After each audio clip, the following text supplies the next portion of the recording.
Maude, it's me. Hello. Hi. I'm the problem. It's me, Maude. Welcome to Maude's Book Club. We're doing Fevered Star. Your book is good. We have an amazing community that we chat every single time we stream Maude's Book Club. Smooth save. And the community at the moment are all in Discord, ready to be called upon for opinions and conversation. And sometimes I will demand answers and sometimes they will be given voluntarily. Most of the time it's voluntary. What's really exciting though, you can't see this streaming, but 4 of the members now put their video on during the book club. So it's like we're sitting in the same room, like it's really like a book club, you know? Shout outs for those that are swinging on by. Fransola says, hola. I'm trying to learn Spanish. We all know this. I'm so bad at it, but I said hola and not hola. So that's huge steps, leaps and bounds better than last time. But they said, hola, soy Francisco, te doy la bienvenida. So this is day 1 of learning Spanish. We'll get there. I had got hit up by a company that want to like team up. So I might actually like showcase my journey. Oh my gosh. The day that I can fluently speak Spanish, I expect congratulations from Vaden specifically. I will indeed give them. Congratulations is actually bienvenido. Oh, so there you go. Okay, flex. Hold on, Colleen says no, it's not. Bienvenido is welcome. Ah. I love this because like everyone's like, I always love it how she calls me out. I always like to pull your leg, and Colleen's like, "Stop pulling Maude's leg." That's the thing. I'm like, "Oh, you're really good," and Colleen's like, "No, that was a lie. This is what it is." I'm like, "Wow, you're really good," and so on and so forth. Kate's in the house. Hello, Kate. Missed you last week. How are you finding the book? Book good? Yes, book very good. What? How many books out of 5 books? Good. 5. You gave it a 5. Okay, well, yeah, great. So usually at the start of the part 2, where we've read the entire book, we're going to get the community's opinion and rating out of 5. Out of 5 books. Out of 5 stars. Do we have our own little icon for it? It used to be bombs back in the day, RIP. Tim, you giving it 5? Thumbs up. Also, I'm on TikTok. I'm trying TikTok again. I figure I've got nearly 200,000 followers on TikTok. You can talk books with me, damn it. Excuse me. Miller420, was that covering both habits? Says Maude Garrett, which every time I read Maude Garrett in all capitals, that is 100% Maude Garrett, as we know. Sorry, Maude, I was eating a cookie and couldn't answer, but yes, 5. No, I gotcha. See, this is why video is really good because we can talk without talking. Light Skin Wit, what a name. Welcome to TikTok. I grew up on you from SourceFed. This is crazy to see you on my For You page. Sup? Now I've said your name publicly. We all win tonight. Roll says you're the best, Maude. Oh, Roll. That's sweet. So if I'm addressing TikTok, I will be looking this way. If I'm addressing the community, I'll be looking this way. I have computer all around. Tate, the Aussies in here. Clever Girl says, hola Francisco. What does that mean? Hello, Francisco. Are they talking to someone? Yeah, just hello, Francisco. Oh, the way you even said Francisco, it's so good. One day, just you wait. KPD says, I'm going to be on video once I finish eating. Oh, KP Dubs, what are you eating? Tell us that at least. What's for dinner tonight? I just had 2 string cheese and peanuts. Loaded bacon and cheddar potato skins, homemade. They're awesome. Wow. I think that could be in my top 5 foods of all time. No bacon though. Can we hold the bacon? For some reason, I don't know. I know, Tim, the outrage that just poured out of his video. Don't know why. I'm just not a pig girl. Don't ever quote me like that. But you jalapenos. Flip that. Tim loves jalapenos. It's too hot. Pigs love jalapeno? What? So it's jalapeno, is it? Not jalapeno. Get my vino and my jalapeno. Oh, love it. Jalapeno? What's a peno? I know penne. I said jalapeno. Oh, I'm not that bad. Half of Australia would probably say jalapeno. I'm telling you right now, though. Take the Aussie. How would you say jalapeno? Oh, see, now I see how I've already like evolved to say jalapeno instantly. Vaden, thank you for 30 months. Everyone in the community, round of applause. 30 months from Vaden. Says 2.5 years of incredible goodness. Always glad for your streams, Maude. Whee! I love the unmute while that's happening. Oh, Fransola's in here. That's why. Oh, no. Mua in the Vina in Lava. What? I don't know. In Argentina in good. Okay. Stargirl is a name that we've seen in the chats most weeks while we're doing book club. Stargirl314 is now in the Discord community. Robin, a big hello to you. Thank you so much for joining and becoming a member of Maude's book club. I would love to learn a little bit about you. Are you ready? I'm ready. All right, Robin, where are you calling in from? I am living in Northern Virginia, but I'm originally from Minnesota, so the accent might slip out sometimes. Now, if I were North Virginia on a map, where would I be? Next to Washington, D.C. Which is on the east side. Yes. 10 years in this country. I'm getting better. All right. What kind of books do you love to read? What are your favorite genres? Favorite genre currently is fantasy romance. Oh, I call it romantasy. Oh, that's good. Yeah, I like that. Why hasn't romantasy taken off? I don't know. I'm going to write it down, though. I remember it. Sometimes I'll do a TikTok. I'll be claiming it. Hello, my name is Maude from Maude's Book Club, and I am the creator of romantasy. I bet I'm not. If we Google romantasy, there's like 1,000 people writing about it, but you heard it here first on April 26th. 26, 2023. What are your favorite books? Right now, Saga is consuming my life. Now, Saga is a manga. Nope. It's a comic. Yep. It's just a comic. Oh, dear. You know what? We did a little survey. So when you join the Discord, we ask you to do a survey to learn more about you. We ask you your pronouns, just because that's a common courtesy, and we'll talk more about pronouns in this book. But we also ask what your favorite genres are, how you listen to book, what type of reader you are. And can I just say, there is a bigger chunk of comic book and manga fans in this community than I initially thought, because Colleen, I know I see your Goodreads and you're like, I just polished off 22 comics this week. What kind of comics are you reading, Colleen?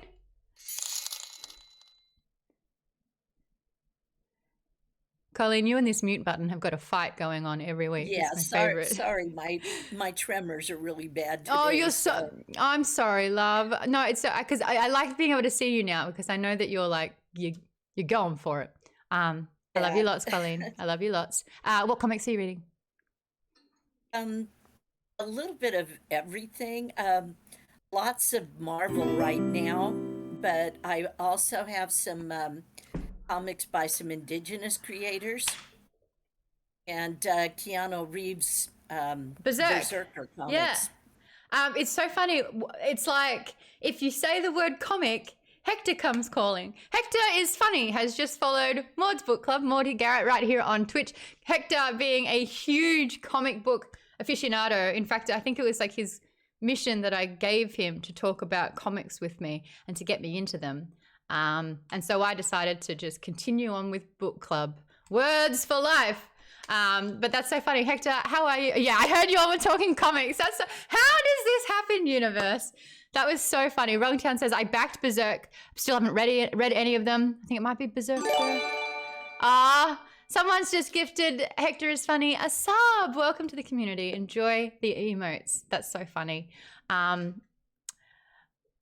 Ronin Unchained says, Buenos tardes, Maude. Is that right?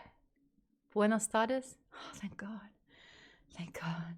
It'll always be better. Hector, how you been? What are you reading at the moment? What kind of comic books are tickling your fancy? Colleen, you're into Marvel. I'm actually going to be going to the Guardians of the Galaxy 3 premiere tomorrow night. I'll tell you all how that goes. Stargirl, apart from Saga, which is consuming your life, actually tell me a little bit about Saga. It's a space opera. Okay, I'm listening. Would one call that a saga? One would call it a saga.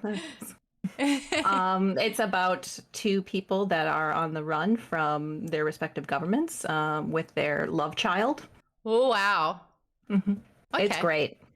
So you're into romance, fantasy, romance and fantasy and comics. How did you get into reading? Can you remember the moment where you're like, oh, books are life? Harry Potter. Yeah, dude, same. That was Yeah.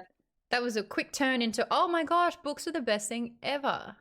That's when I started to lose myself in books, and I was like, I kind of haven't gone back. Were you also under the covers at night because it was bedtime and you've got the torch and you're reading the book until 4 a.m. and then you fail Japanese? Or is that just me? I was in college when they came out, so I wasn't shy about hiding that I was reading late at night.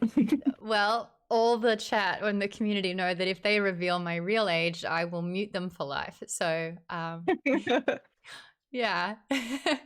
But I failed Japanese because of Harry Potter. It's 75. What, 70? Oh, my age? Kate, where is that? Why? Just, no, that's... You look good for 75. Well, thank you. That's a good recovery. How do you, oh, there it is. Beep. You're in timeout, Kate. 75. Kate Frito says 29. Oh, I'm muted. Muted? Where, did I mute you too? I like to mute people. Why is age such a funny thing? Oh, I live in LA. My bad. Hector is funny says Berserker is a pretty incredible comic, but warning, it is legitimately brutal. Good to know about that one. Wrongtown says savage. Oh, Wrongtown's both in the Twitch stream and on TikTok. Wrongtown says computers all around, and then you sent whatever they are. I don't know what they are. It's TikTok. I was about to say I'm too old for TikTok, but then I would have to mute myself.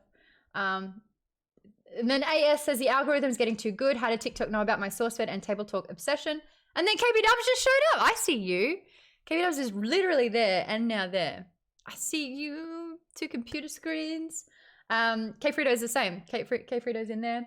Right, guys, just joined. What is happening here? Hello, everyone. Welcome to Maude's Book Club. We're getting to know the newest member of Maude's Book Club, Robin. So Harry Potter was your straight and narrow. Loved it for life. What did you think of this book, Fevered Star? I think I'm the only one that wasn't absolutely blown away by it. I gave it 3.5 stars. Okay. Actually, let's talk to the community. Who else thought that it was a 3.5 star kind of book? Show of hands. Talk in the comments. No. Okay. What did everyone else give it? Can you show of hands how many stars you gave it? 4, 5, 5, 4, 5. Did anyone give it under a 4 apart from Robin? Wasn't Amanda? Amanda did. I probably would go with like a 3.5. I did 4 on Goodreads because, they don't do halves, but I felt like this was more of a setup book than it was like a solid, good book. It definitely suffered from middle book syndrome. The first book did such an amazing job telling us about this incredible world, these amazing characters, this rich world building. And then it had to transform into what it's going to be. So we unfurled some information, like we're learning new things about magic, sorcery, the religions, the archetype of the sorcery in a way, like the point and purpose of it, the combinations, the contrasting elements. We're seeing characters that we've loved and learned about, meeting and interacting with different characters that they haven't met before. We are seeing the pieces on the chessboard move. But was this book enough, Robin? You say yes, but what were your main issues? I thought it got really slow towards the end. Like, I noticed around 80% mark, I just kept putting it down and walking away. Okay, interesting. I would have given it a 3.75 for that reason as well. There's still things I absolutely love about it. That first book was incredible. And I think that especially with Rebecca Roanhorse saying she wrote this in the heart of the pandemic, 2020 and 2021, and kind of like feeling the pressures, and life was tough to be able to do anything, let alone have a deadline. So I absolutely understand it. I will say though, if you look at every single character's arc, there is a slow patch, and then there is an incredible cool thing that's happened. And we will go through all of those character arcs as well. Did anyone else give it under a 4 that want to talk about it?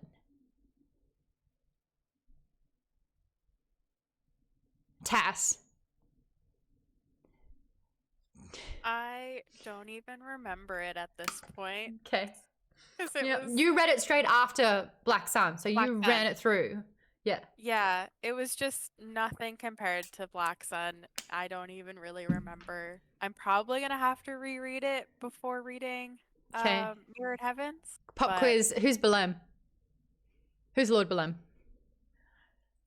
It's funny you mentioned that because I made a comment on Fable about how I don't even remember anything that happened to him Who is or this how man? he got on the boat. How's or, he on the like- boat?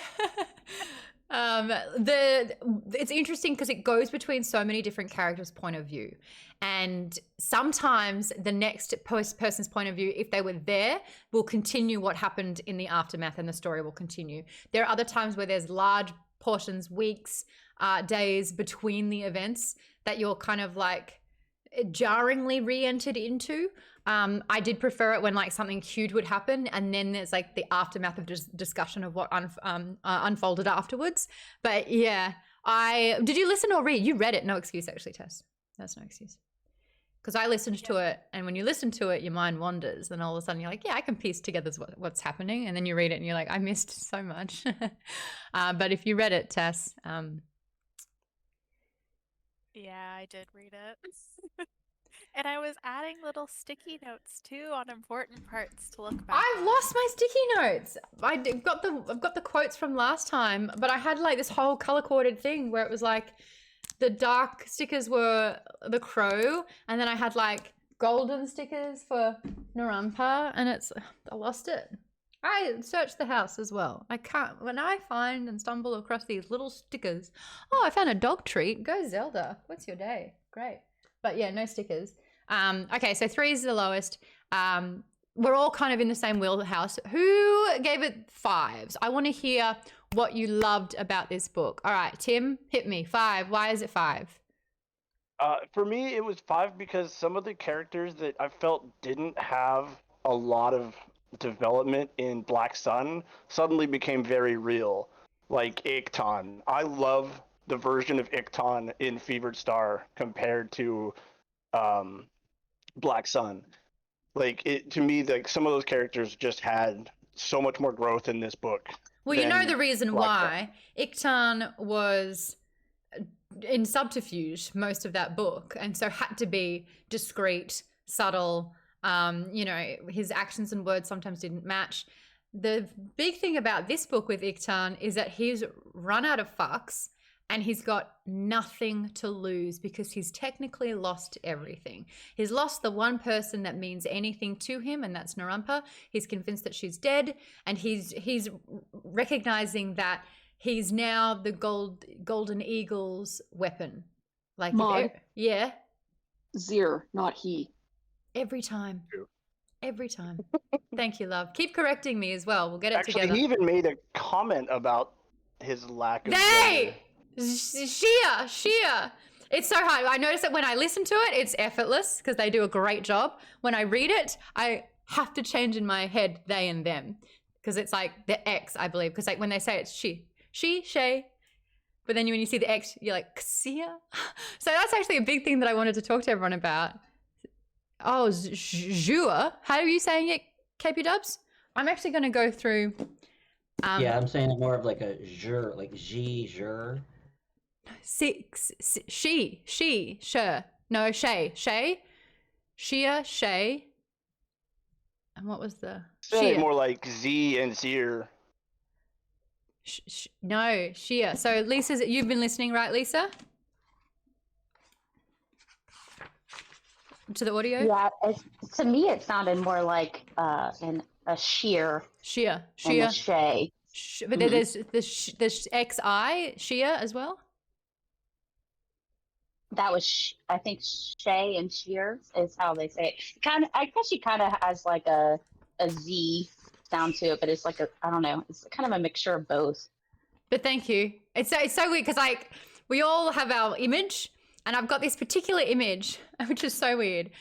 No, it's not appropriate at all to Icton. It is we had this chessboard in back in Australia where I grew up, and it was like one of my parents' prized possessions. Like it's a beautiful intricate chessboard, and all the pieces were like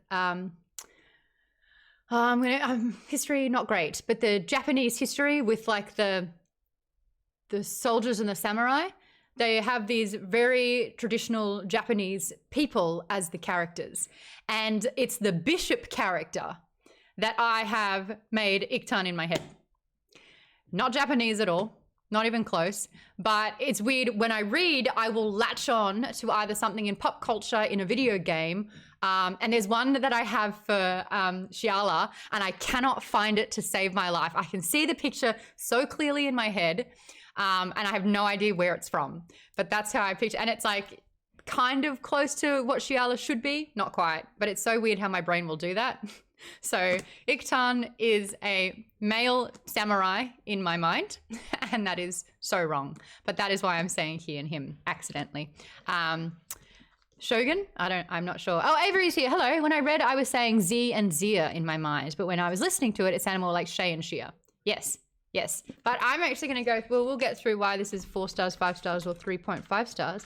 Because I've listened and read, I'm going to tell you how the names are pronounced, and we'll see how well we did. And this is actually really on point with last week. Last week we talked about all the words that we read but hadn't heard said. And so when we eventually said it, and my example was chagrin, not chagrin, but there are all these words that people either cannot say, pronounce, or they had an idea of what it was when they were reading it, and it's not the case. All right, the people of the Meridian. We have the Abregi, it's a softer G. The Abregi Mountains with Serapio, Pawage. Serapio's third tutor, a knife, is Pawage. Does that sound about, no, Tim, what did you say? What did you think it was? Pawage. I thought the G and the H were silent, so I had it as whatever. Pawag. I can't. Pawagi. Yeah. Pawagi, yep. Or Powa, something like that, yeah. City of Kuakola. I think it's Quay. I think it's Quayacola, I believe. Quayacola? Since I remember hearing at least. Quayacola. Great. Balaam, Lord Balaam. Pesh, even though it's a CH, it's a sh sound, not a ch. So that's Lord Pesh. Tun, Cynic, Kiol. Now the Watchers, Naranpa, Iktan. It was Aba, the cousin that kept getting brought up, Aba, not Aba, as it looks like. Eche was the one who took over and stabbed Serapio. In the Carrion Crow, Okoa, Ese, Chaya, Maker, Maakr. They said Maker, which I thought was quite odd because I was talking about the god, a deity, because that's what it is in Star Wars. Feiyu, Una, some of these I can't remember because I just read it. Kutsa was Chaya's crow, and Banunda is Okoya's crow. What are some other ones? Oh, there was Dena Ochi, Naranpa's brother, Dena Ochi. Sedesa, Zatea.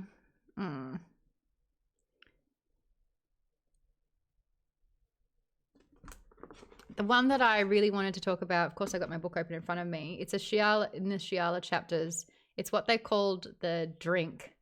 Because that was the first time where I read it and I was like, what is that word? And then Balche, yep. Okay, so there you go. I wanted to, oh yeah, of course, Clever Girl, it's so weird. I can't even say like Navajo easily. So some of these words I was like, oh my gosh, I'm doing the same thing. And it reminded me of that, just like not being able to get it properly. How would you pronounce some of these, Clever Girl? She's a clever girl.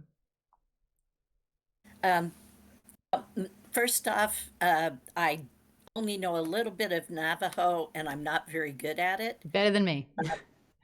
But the double A sound, and when you double letters in Navajo like that, it mostly just draws them out.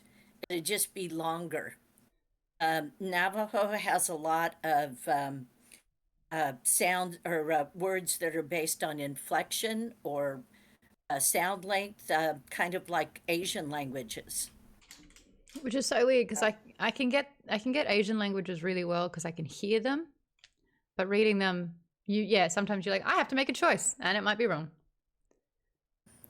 Well, none of the double A's I would pronounce as a long A sound, just because in Navajo it wouldn't be a long A.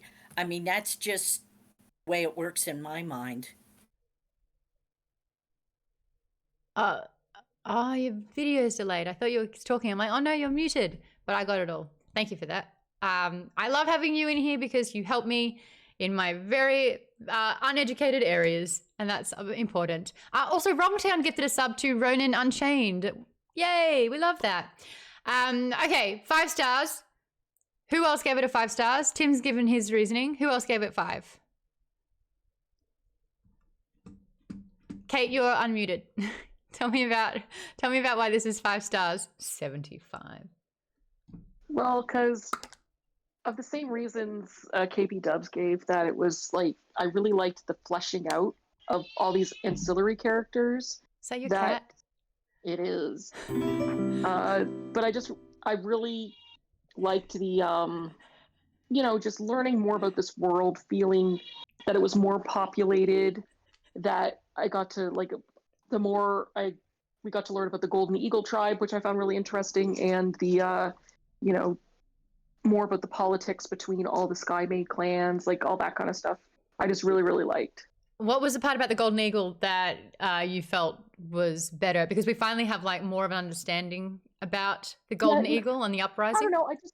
I guess it's the same sort of thing in like, Game of Thrones, that kind of thing. Just, I liked the political machinations behind it all, that, Numa and Iktan had their plans, but then there was like plans within plans, even between, there's a whole thing with like the sisters and their dynamic, and so all that kind of stuff. I just really liked it all. I liked seeing some of the parallels with these relationships, because you have Narapa, who's trying to reestablish the relationship with her brother, Denouchi, and she was quite powerful. He's powerful in his own right as well. And they're like, do they work together? He's making promises that she doesn't even know if she can kind of adhere to. And then you see the same kind of relationship between Okoa and Essa, where it's like she's trying to lay down a heavy hand. She's trying to run the rigid ship. And he's kind of like, are you sure that's a good idea? I don't think that this, reborn god is our enemy. We need to treat him with respect. And so like they're having their own sort of discourse as well. But it's seeing these interpersonal relationships, Ziha and Tenzia, the older sister. She comes in, starts with a T. Who's got me? What is it? Tessa? Oh, like Tensa or something like that? That's what I thought it was. Tensa. Teja or Teja? Teja? I like Teja. Something like that. Something like that. Yeah, you're right. The dynamic between, the matron, and she's going to be a weak chain. She thought she was all powerful, and then she had to do a runner. But then, the sisters as well and their dynamic. So and then the whole thing too with the Golden Eagle going into Hokaya, and everything's been upended there because the Spear Maidens are in charge again. But then it's like the Teak are involved, and there's all these like different layers too. Also with Xiala being far more important than we ever realized. Politically. Yeah. So I mean, I just found all that stuff really interesting. The audiobook said Hokaya. I want a second opinion on that one. Lisa Vaden, Hokaya. Who listened? It could be. Yeah, I'm pretty sure that's how they said it. Yeah. I was in my head when I was reading it, I would say Hokaya, but in Spanish, if there's an accent over the I, it would be Hokaya. Oh. Yeah, Hokaya. Hokaya. Interesting. Okay. We were talking about the Golden Eagle infiltration. What was that last thing you said, Kate? Sorry, my brain's a bit... Quesadilla. All right, where's the mute button? No, we were saying that when the Golden Eagle moved into Hokkaiya, that that city was also completely in turmoil, right? And then there's this whole subplot with Balam and Toon, how she wants to own the Teak Islands, and if that means killing all the Teaks, then whatever, so there's all kinds of stuff going on. So I like the Game of Thrones analogy, because the first thought that I had was, who's the Lord of, who's the Spider, who's Littlefinger, who's playing this? And I think that, yes, Darian, you got something with that? You were thinking about the Game of Thrones analogy too? Yeah, because I brought it up last week, Balam is Littlefinger. 100%. Yeah, but he's also with sorcery as well. So he's got sorcery on his side. He's like learning about all of them. So dude started with blood magic. He's a dream walker, and now he's learning to master shadow and all these other things. And he's like trying to learn about all the different forbidden magic. But he's essentially got money. And I had a thought about this today where he's like, hey, Lord Toon, you want to ally up and be my ally? Great, I will give you the Teak Islands, whatever you want, whatever your heart desires. Hey, Xiala, I need you to ally with me, be a spy. I'll give you whatever you want, your riches, fleet, anything that your heart desires. And I'm here going, dude has no intention to pay, because it looks like he's got a lot of money. And when he offers a lot of money and he's like reputable in that, and like he's got the receipts that he's bringing all of these riches with him, you're like, oh, he would pay up for sure. But he keeps promising everything to everyone. And I'm like, he's going to absolutely use all of his assets and allies. Straight up says it. Like, he even straight up says, okay, I'll promise it. I'm not going to give it to her. Like, he even says that in one of the chapters where, I'll promise her the Teak Islands. I'm not giving them to her. And then he's like, when he's talking about Serapio, he's too dangerous to keep alive. And now he's like, ooh, Xiala's now challenged me with her power twice, and I've only just been able to get through it and to, surpass her power. She's now too dangerous to keep alive as well.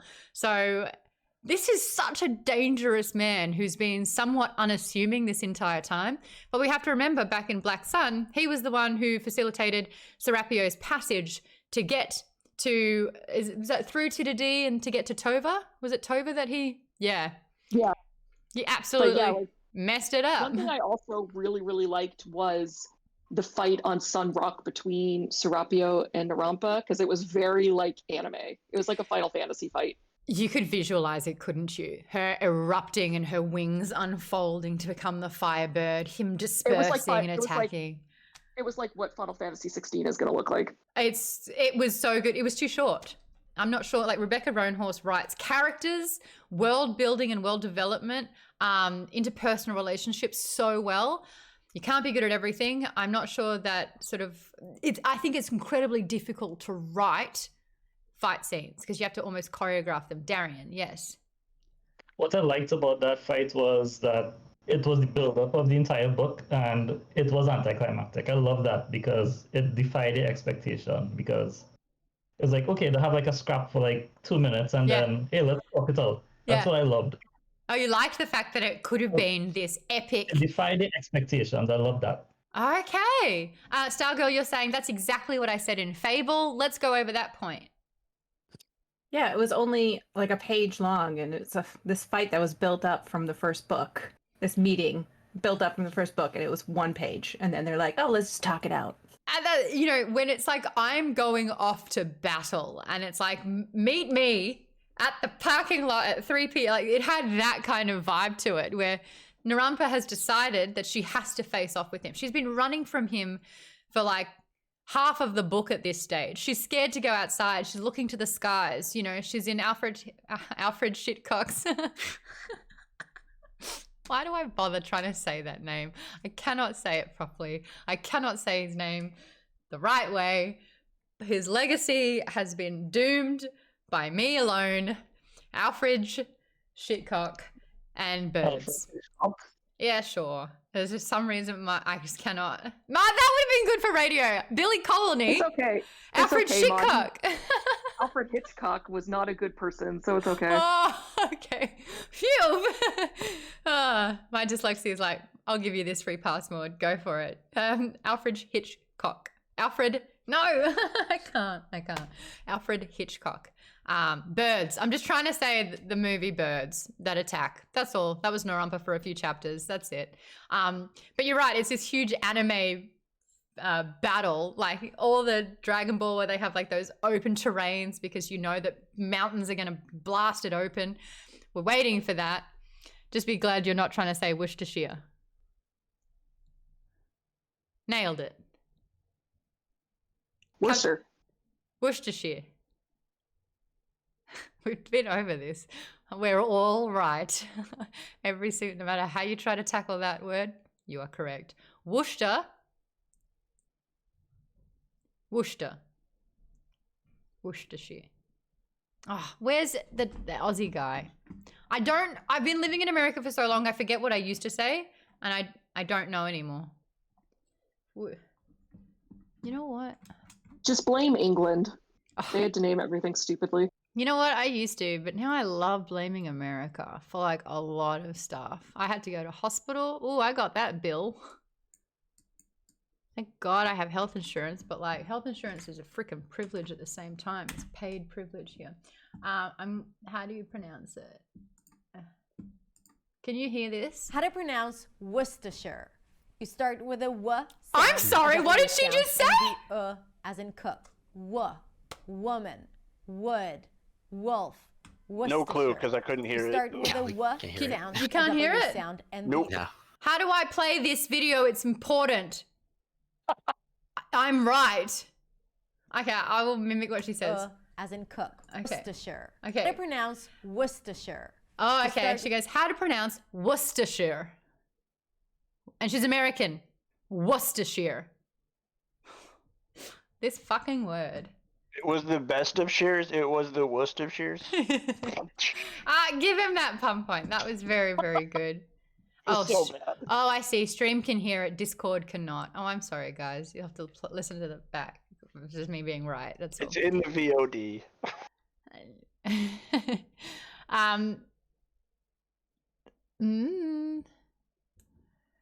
Clever Girl says they were too evenly matched in power.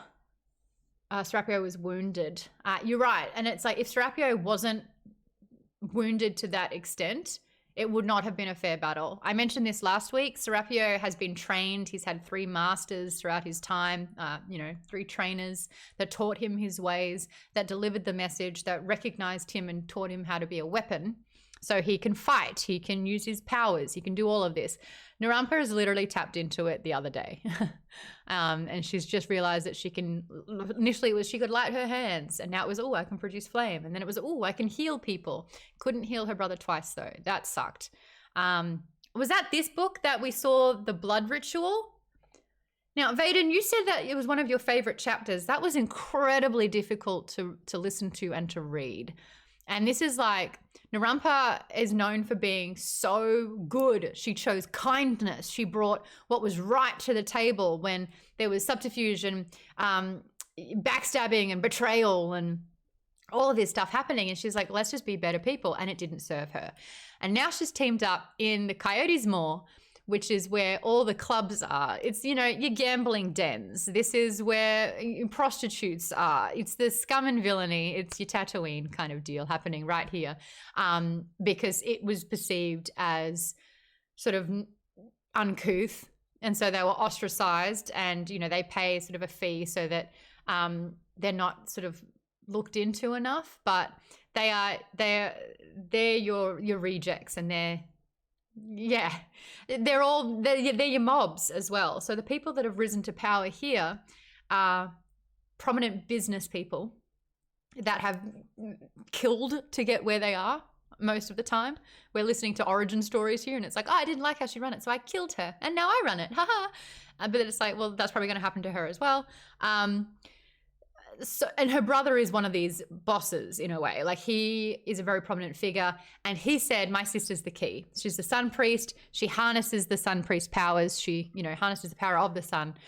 She's going to take care of Serapio and the crow god. I swear it. And words have power in this region. He swore a blood oath, and when it couldn't happen, or he's like, I was wrong, they performed this ritual where every boss leader basically pierced him and stabbed him until he was stabbed and to a board, right? So through his shoulders, his stomach, his thighs, and then his ears and his nose and his tongue and his nethers were all pierced by a barb. And you just like, and he's bleeding out.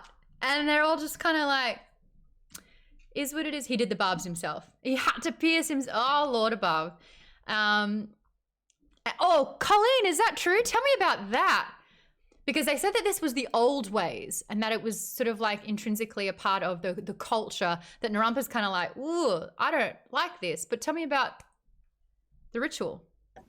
Bloodletting was really important, especially to the Mayans. It would sometimes have to do with political power, but they seem to find a reason to do it all the time. But there are images and recordings of especially Mayan kings piercing their tongues, their penises, and buttocks with stingray barbs. Some of it was for good omens. Sometimes these would also be accompanied with human sacrifice. Oh, good. Yeah. I mean, this is kind of back in those old times in witchcraft and blood magic and all of that. You need a sacrifice to appease the gods or to, you know, have good luck in something. There you go. Kay Frida says, no, thank you. I do think it's really interesting because there's a huge juxtaposition between Narampa being kind, the sun, God, light, healing, and she's teamed up with basically, you know, the underbelly of the Coyotes more. But it's interesting because she is here saying, I'm teaming up with these people and blood rituals are a thing with them. It's so common practice that while her brother is bleeding to death, they're carrying on their business like nothing's going on. And so she's really kind of in this headspace of, can I trust these people? Are they the best allies that I could be having here? Kate, you are saying that Narampa's arc in this book is the best out of the characters. I agree. But I would love to hear from you why you think that is. I was just saying in the Twitch chat that in the first book, Narampa was she was like a meek girl. You could tell that she was kind of like thrust into this position as Sun Priest. Like the first Sun Priest book saw in her the greatness that she could have, but she, you know, came from a servant. She came from the Maw. She wasn't like born in, like if you look at Abba or Aba or whatever however you pronounce her name. Aba. Yeah, that she was the kind of person who was born into this, right? That she was a little shit. Yeah, but she was prepared for the politics. Yeah. And Narampa wasn't, and she's just like this kind of meek girl who was just trying to do what people thought she should do. She wanted to please people. She wanted to make sure that, you know, people would see, oh, you know, I'll live up to my predecessor's wishes of me. And she just wanted everyone to get along. And I mean, I feel like she still kind of wants that, but now after going through this whole journey, it was kind of like symbolized by her crawling out of her own grave. Yeah, and she cited that as the catalyst. Yeah, yeah, it's just like she just kind of grew into realizing my dream can still happen, but it was foolish to think of it that way. And she kind of found her own, even though she gained magical powers. Yeah, I felt like she found strength in herself outside of just the magical powers. Like she accepted more things. So she kind of had like a hero's journey, right? 100%. Whereas Serapio kind of had the same thing in the opposite direction. Yes. Like he's like rising up and he's like falling down because he was born for like this purpose of, you know, fulfilling his, like he was born to die. That was his whole thing. And then he went there and he filled the purpose and he's still alive. And it's just like, where do I fit in? Who am I? And all these, like this worship is smothering him. Like we see it multiple times. He hates being worshipped the way that they are worshiping him. Yeah. Like he has panic attacks and he has to end up exploding into birds and flying away because he can't handle it. But we're seeing it's just like, okay, like I cannot be what these people are going to be. So I am going to give them ruthlessness. You know what I mean? Vengeance, That- death. Yeah. Totalitarianism. He's basically becoming a dictator, creating his own army that will worship him and will do anything he asks of them, even if it's to slit their own throats, which they were rewarded for doing. Yeah, like, but like, holy hell, what Jimmy- he's just like pacing towards the Scene was dark so side. cool. That scene was so cool, especially what Jimmy said. It's like they're yin and yang. Where Yes. in the yin and yang, it's like you have the light and the dark, but in each one there is a dollop of the other. Yes. You know what I mean? Yes. And he's now gotten a taste of healing, and he's weaponizing healing. And she's understanding the shadow, and she's realizing that, you know what, fear is a tactic that I actually think works. I think the way that Serapio is harnessing fear to get people to follow him is definitely going to backlash. I don't think ruling by fear is sustainable. Yeah, but it's like kind of like they're going about, because they both have the same idea that Tova is weak, and it's like the clans, no matter, all this stuff happened to the clans and they're still just like squabbling, right? They're still, nothing changed. No matter, you know, the Knight of Knives didn't change anything. It was supposed to be supposed to be a power vacuum, and now they're still scrambling. Changed. Yeah. Nothing changed, no matter all these terrible things keep happening. And now even the Golden Eagles have all rebelled against the other tribes. You figure it would unify them, but it didn't. And so it's just like they have the same idea for what they want to do, but now they're just going about it in very different ways. Absolute power corrupts absolutely, and they are fighting for absolute power, and each thinks that they are the best person to rule. Each clan feels that they are superior to lead in every way, and they will not, they're not living harmoniously, and I don't think that there's a way that they can. Something that we touched upon earlier though is the fact that we are seeing bullshit powers now. Like before, Serapio is kind of like, ooh, I have a little bit of shadow on my fingers. And now he's like, whoa, I'm a death god. And you're like, wow, these powers are wicked. He's bloodletting to basically, and you could see it. It's kind of like the Game of Thrones starters where like the cities kind of pop up out of the ground. And he's not even, he's surrecting this entire fortress that is built in his his likeness, in what he wants. He's got his little what's the light, the hole in the sky, in the roof? Atrium? No, Sunroof? atrium is a room. What's the skylight? It's like a skylight. Skylight. Yeah, skylight. There it is. So that he can come and go as he pleases and calls upon his friends. Aviary? Yeah, I'll take it. Need to look it up. I don't know. He's got the aviary where the birds are. He's got that. No, he's got a little hole in the roof so he can zip in and out. So he doesn't have to talk to anyone, because that seems to be the worst thing that he could do. Even though Narapa finally managed to have a conversation, you're right. That was a good moment. We were getting there. But yeah, and now that he's basically creating through blood and magic an army, armor, weapons, and he's ready to start war. And it's just, it was an interesting arc, but it's an arc that went, what are you doing? Don't stop. No, please. Oh, okay. And at the end, it's like, can you still like this person? It's that trope of sort of battling against yourself, the angel and devil on your shoulder scenario, where it's like you need the balance. And he's just like, he spent this whole book going, oh my God, I got my life back. I was supposed to be the bullet in the gun that got shot, and now I've got my life. And he's like, please see me as a person. Please, I like spiced cacao.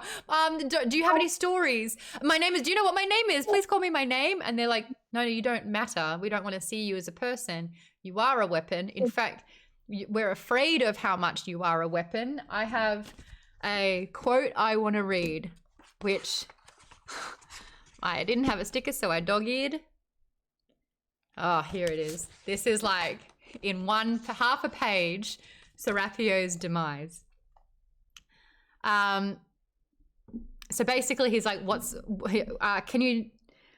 I want to know, do you have any stories? And he's like, what kind of stories does the Osido wish to hear? Something from your childhood, something of this place of Odo. And he says, my stories are not worthy of the Osido. Nonsense, I'm asking. Please. And he like chokes out in a half sob because he can't answer and he can't give the Osido, this deity, what he wants. Serapio closed his eyes. He understood that to push more would only be a cruelty. He had proven his point. Forget that I asked. He'd only wanted to be seen for a moment, recognized as a man, not a god, but he understood he had asked too much of Maker, perhaps even of Okoa and the rest of Carrion Crow. Sometimes he felt as if he were two people. One was the Osido, a man molded into a vengeful god and honed to a single purpose, blessed with a destiny above all others. The other... this gets me. The other was a lonely boy, constantly seeking connection, desperately trying to find his footing in a world that had no place for him. He hated the boy and his weakness, his foolish desire to find friends and family. It had been the boy who had contemplated a life with Xiala, the boy who wished to be Okoa's cousin and not the Osido, the boy who wanted chocolate and stories like a child. He understood now that when his mother had warned him that everyone was his enemy, she had meant he was his own enemy too. He knew he could drive this frailty from his consciousness, embrace only the pain, the purpose, become fully the weapon that he had told Okoa that he was. It only took courage and letting go. Anakin just became Vader. This is why children need love. This is why connection is the most important above all. He has been trying to placate the boy. He's been trying to feel wanted, needed, loved, like he belonged. That is literally our core, deep desire as a person. And it starts from when we are young. And he has tried that. And Xiala basically was the thing to soothe him, and she's not there. And no one else knows how to see him as that boy. And so he's decided to kill the boy. And he's become this frightening weapon. But it sounds like Narapa has kind of gotten through to him. But she also said that Okoa had basically betrayed him, and that was almost the final straw. KP Dubs, talk me through what you just commented. Well, pretty much what you just said. He's decided that there's no connection. He's just going to give up on everything. Xiala was that one connection, but since she's gone, he has nothing. You kind of said it all in the last couple minutes. The thing that's really hard is that the blame can't be on another person to help him through something. Like, he's got to be able to do it himself. 101, healing. But yeah, the fact that we're as the reader seeing and hearing her yearn for him because she desperately wants to be accepted and to be with him, and he's yearning for her, and the way that he's like desperately like wanting to be with her, and she's the whole time going, oh, I'm getting further away from him, but this is for the greater good. Just like, be patient. I'll come back to you. And she's going to come back to a guy who basically has talons for fingers and, black eyes. Do you think we're going to have that cliche moment where she's like holding on to him? Come back to me. It's me. You don't have to do this. Yeah. Tim's like, yep. I hope not, but I feel like it's setting up that way. Because I made a comment on Fable, especially like that passage you just read. I'm like, at this point, Serapio is completely unhinged. Whatever connection he had to his humanity is gone, right? His mom is gone. He tried to go back to his childhood home, and there was nothing there. His people see him only as a god, and they can't see him as a man. So he's just like, okay, well, then I'm not. And I'm just going to be the god, and everybody's going to die for it. Okoa didn't realize and recognize how important he was to Serapio. Like, Okoa was the first person that Serapio saw after the catastrophe. And the fact that he called him cousin, that was like this piece. And he was like, oh my gosh, you're talking to me as if we're in the same clan, as if we're family. And of course, when Narapa kind of says that Okoa has betrayed Serapio, and he was like, he was someone I would have, like, he's dead to me now as well. So Okoa's betrayal. Okoa had a really interesting arc. I said it in Fable. I think it was like the second last Okoa chapter. I was like, ooh, when I'm getting to Okoa chapters, I'm kind of like clunking my way through it. It's a meeting that could have been an email with Okoa sometimes. But when he's around Narapa, I think that that's really important, and his relationship with Serapio is really important. But this is my impersonation of Okoa in Fevered Star. I don't think my mum was murdered. I don't think my mum killed herself. I think she was murdered. Was she? Who's my dad? My dad did what? Well, now, which side? Should I do that? Am I being told what to do? No, don't do that. Oh, it's too late now. Bye. Okay, we'll kill him. That's what that was. He was just being pulled in so many different directions and being told he's been withheld information. He's kind of like Narapa in book 1, where everyone seems to know what's going on and all the pieces that are played and what's happening with this murder. And he doesn't know. He doesn't even know what happened to his father, his own dad. And he's finding out from his cousin? Yep. All of this that's happening behind his back. KPW says Okoa is decisively indecisive. It was a bit like that for him. He didn't really have clarity. He doesn't know if he's making the right choice. People and friends and family are dying all around him. Serapio's got blood on his hands, but he's like, hey, I told you I kill. So that was a really interesting arc. Opinions on Okoa. Darian, I feel like you've had a bit to say and I should address you more. No worries. I think a huge part of this book that covers Okoa, Narapa, and Serapio is that they're all now discovering their personalities. Yeah. Like Okoa, like, you know, he kind of just, okay, I'm going to be a student in the War College. And now all the events are making him question everything. He's literally questioning everything. Same thing with Serapio and Narapa. So identity is a huge part of this book. And what's really interesting through Narampa's eyes, she's a little bit older, she's recognizing just how young Serapio and Okoa really are. She's like, oh my gosh, this is barely a man. Yeah. Yeah. She's like, they're so young. Like, how is this happening? So yeah, just sort of like humanizing them and their naivety in a way because they are so young. Yes, Colleen? Their interaction on Sunrock, I thought was really interesting. First off, he says, all my life I have been taught to hate you, talking to Narapa. Those who raised me spoke only of vengeance, but their vengeance ended always in my death, and they did not care. I was but a means to an end, but you, my enemy, care if I live or die. And then later we... shortly after that, we see Narapa thinking that they probably understood each other better than anyone else in the world because of the position they were in. Trauma bond already. Yeah. The trauma of having like a god, a deity's powers, like being a representative of an entire strand of sorcery. And Narapa had no idea that she even was bearing it at all. Like at least Serapio's had a little bit longer, but his whole thing is, again, he had a life expectancy. It was supposed to stop at a particular time, and now he's navigating this without his god and on his own. Yes, he has knowledge, but he doesn't really have a support system to help him through it. That moment with Okoa after he's killed Xiala, and he was just like, don't kill me too. And he's kind of like, you know, had to fight for his life. And he's basically like, what good is a god if there's no one to worship him? Like, you have burnt all your bridges, my dude. You are killing your own clan. I have called you family. Darian, yes. Well, this is because nobody planned for Serapio to survive, so Serapio doesn't know what's going on. So, in a sense, Serapio is winging it. That's it. Jay Buntrock, have you got comments about Narapa, Okoa, Serapio? That side of the story? I'm going to start going to people that haven't spoken.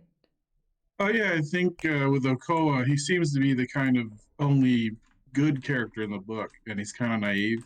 Yeah. So he's in a world full of just gray areas. So he's too trusting of his sister, of his cousin. So he's trying to, you know, just try to do what he thinks is right, and kind of leads Serapio into a trap where the cousin tries to kill him, and it just keeps happening. I know. Oh my gosh. yeah, it looks so bad. And he's like, I didn't know he was gonna. And he's like, what did he say? Why would I believe when your lies mean nothing or something? Like, oh, it was just like this cut deep like thing that he'd said. If I had my sticker, I would be able to find it. But yeah, he just like delivered this line, and I was like, oh, you are done, son. Avery, you're talking about Serapio and how he's just trying to wing it. I tried to give you pun points. You can see the disaster of that attempt in the comments. But Avery, I want to talk to me about either Serapio, Narapa, or Okoa. Any thoughts with those? Crack. I guess with Okoa, I want to talk about the fact that the reveal of the matron's murder was incredibly anticlimactic because it's been a book and a half. It was a book and a half buildup of this murder mystery, and then it's just, oh yeah, By the way, killed her. You're right. Were we talking about, when were we talking about that? Was that last week or was that in Fable? How it's like... it was in Fable. Yeah, we were talking about it in Fable, and then we were also talking about it last week a little bit as well. Just how this has been such a... It's been Okoa's point and purpose. It's like, why do we give a shit about Okoa? And he's like, because I'm trying to find and solve the murderer, the murderer of my mother. And then Ixtan's kind of like, psst, by the way, just to cause a little, here's some gossip, here's the tea, just to cause a little bit of sticky situations. I may have killed the matron of the Carrion Crow. And then Chaya is like, it was me. I want you to know, it was me. And you're kind of like, oh, but you didn't really find out, Okoa. You were told. You were told. You found out too late. Yeah. Yeah, and he had that letter with the symbol that was supposed to be like a prophecy where she was like, oh, I'm going to get murdered. And it was like this whole thing, and then it was just Ixtan and Chaya. Yeah. And it was like, last week I was like, oh, maybe it's the Dreamwalkers. Maybe they have like a bigger purpose in this. When you said that, I was like, that's amazing. No, it's just bickering and, what is it? Just politics. Keep your friends close and your enemies closer. They're not your enemies, it's called your family. Your family is going to kill you. Cool. But I mean, yeah, that's what it was in those days. Did pun points work? The pun points. Is it pun point? Maybe it's just T, no S. I'm trying to figure it out. We used to have this thing where if someone made a pun, you could allocate pun points. Ken, I swear you had, and it would like make up a random number of the pun points that you would get. So Ken's on like 4,287,000. Might need a mod. Okay, KP dubs. Hashtag pun point. Still absolutely nothing. Good. All right, cool. We all banded together and consecutively failed. That's fun. I saw that Adam Vision was in here a little while ago. He has an astute question since he's never read a book. Does the person on the cover had their head explode like that? No, but she did that to someone. She melted a guy from inside with her hands. That was, again, good progress on Narampa's character development. He deserved it. He was a real hothead. Pun point! We've got to figure out how to do this. I'm buying you a whiteboard. You can just put everybody's name on it and then just keep track with little tick marks in the back. Ding, ding.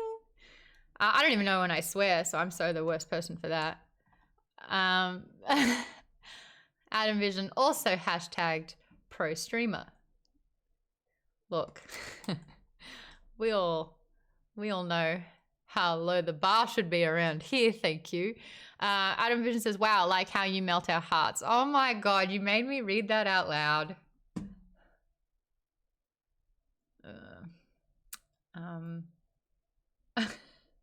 Hey, over on TikTok, I hit my head, great names over on TikTok, said, is Steve Zaragoza as lovable in real life as he is online? Yes, he's the same person. Great, glad we got that covered. Back to the book.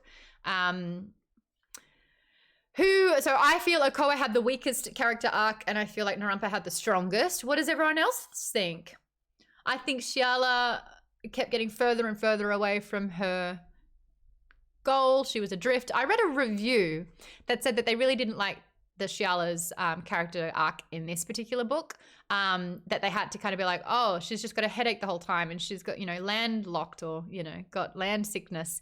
And the whole time she's just like wistfully. I disagree. Okay. I mean, we're seeing her at a super low point. Probably the lowest she's been in her entire life since she first left Teak, and we learn about that because of she thought she killed her mother. But I would not want to be that woman's daughter.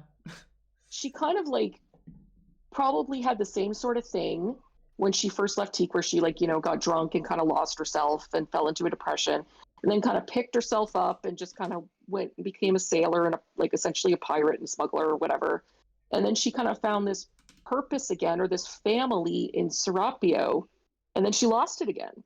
So she's unmoored again, and for the water metaphor, she's adrift at sea alone, and she's further and further away from the sea every day, where it's she lost both of these families, so she's farther from herself than she's ever been.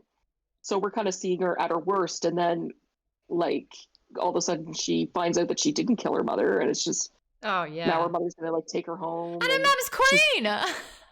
Yeah, but it's just she lost her home again, so she's reliving all that trauma, even though it's kind of different, but it's still the same sort of base feelings. So I don't think she's just kind of woe is me, my headache. We are seeing her dealing with grief, her grief at losing Serapio. And I will say she's actually dealing with childhood trauma, recent trauma, and that's affecting her power, her literal sorcery in a way.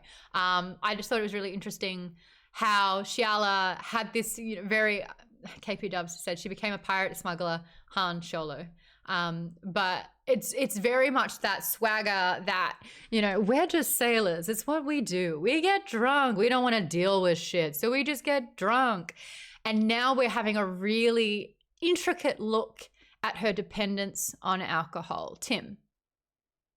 Well, I just wanted to say, at no point in the book did I feel like Xiala was ever actually accomplishing anything. I get that she's dealing with all of this grief and trauma. But she's running away. But she's I need to get to Serapio, and that's her goal. And then all of a sudden it's I can't do that, so I'm going to run off with Ikton.